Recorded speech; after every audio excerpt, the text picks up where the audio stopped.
চোখের জল। চোখের জলটা যে কত গুরুত্বপূর্ণ সেটা আমরা অনেক ক্ষেত্রেই বুঝতে পারি। সবার জন্য চোখের জল আসে না, যার জন্য আসে সে মানুষটার চোখে তার মূল্য কখনোই থাকে না।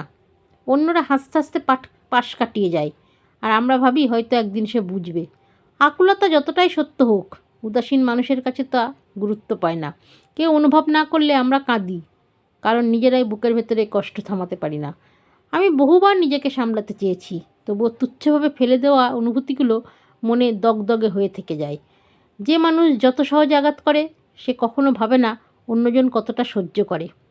আজ বুঝি নিজেকে ভাঙার দায় তার নয়, দোষ আমারই। কারণ প্রয়োজনের চেয়ে বেশি মূল্য দিয়েছিলাম বলেই চোখের জলটা আসছে। ধন্যবাদ।